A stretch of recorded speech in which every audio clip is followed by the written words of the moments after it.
Hey everyone, Tony Maritato here. I completed lesson number 1, season 5 of the Zero to Paid Medicare billing course this morning. I made it public property. You guys all can watch it. It's available on the website. But a couple of things that came up, that I wanted to just kind of put out in a separate video. And that's what this video is about. One of the most common questions is, what kind of software do I need? What are the different software components? And what's the best thing to use?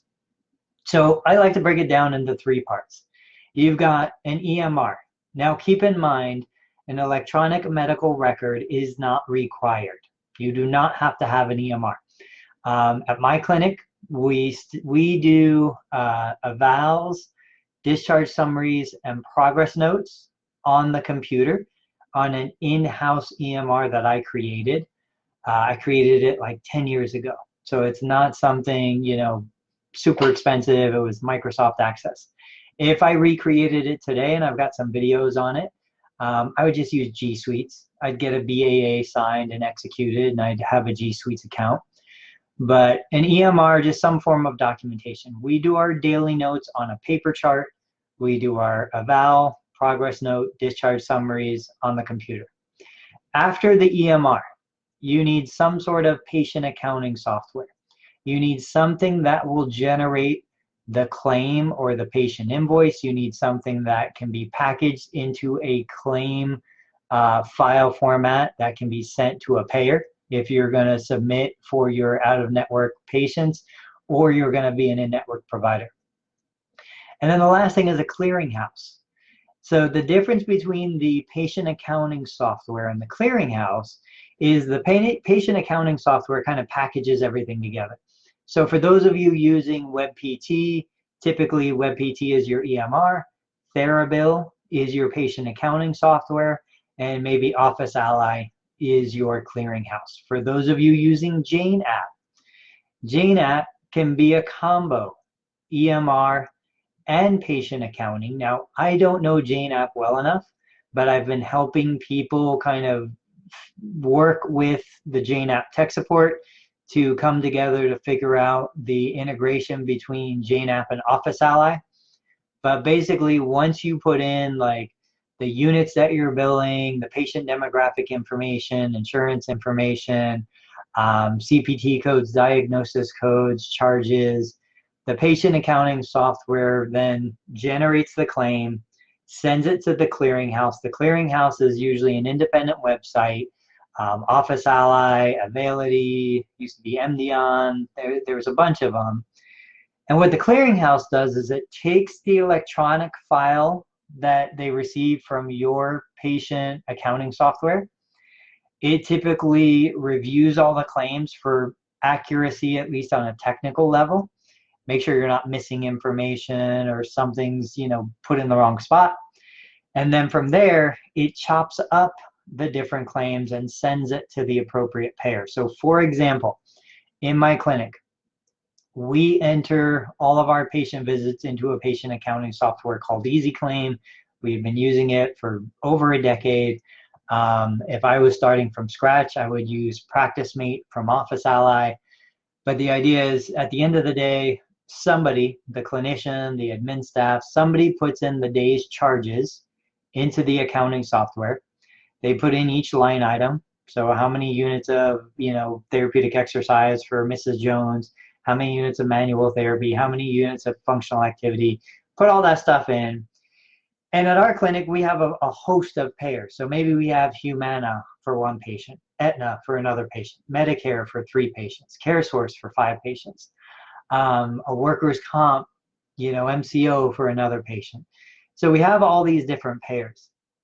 We put everything into the patient accounting software. It generates a batch of claims that goes to the clearinghouse.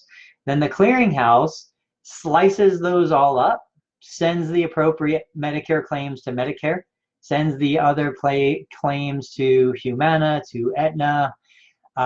Once those claims go out, they will be processed by the third-party payer. Then we will receive back the ERA, which is the electronic remittance advice.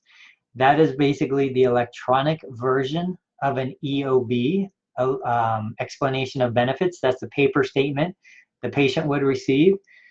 But that comes back to the clearinghouse. From the clearinghouse, it comes back into my accounting software. And then programmatically, my accounting software will divide up all of that information and apply it to the patient accounts. Now, the reason why that's so important is because just imagine this for a second. Let's say you see one patient. That patient receives 2 different services, 3 units of exercise, 1 unit of manual therapy. Okay, so that's 2 line items. On a standard Medicare claim, the first line item will have the contract adjustment. We'll have the patient or the insurance payment.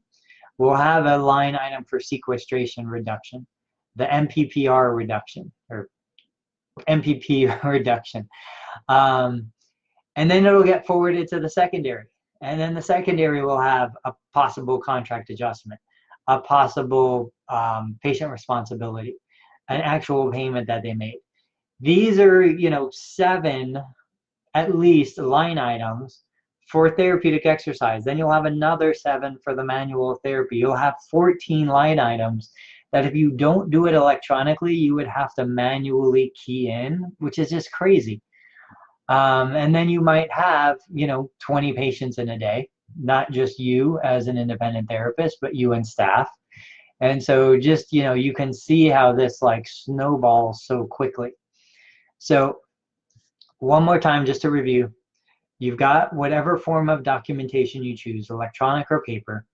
You've got a patient accounting system that allows you to generate claims and send them to the clearinghouse. You've got your clearinghouse that accepts your claims, makes sure they're correct, sends them to the appropriate payer. Then the clearinghouse receives the remits back, sends that to your patient accounting software. Your patient accounting software does the rest of the work, and you are in business. That's what we're looking at. And so you could have one application that handles 2. Usually there isn't a clearinghouse that I'm aware of that also has the integrated EMR and patient accounting. But I will say Office Ally does have an electronic health record, they call it, which integrates with everything. But I just want you to understand you've got 3 components: documentation, patient accounting, clearinghouse. I hope that answers that part of the question. Guys, thanks for watching. I'll catch you in the next video.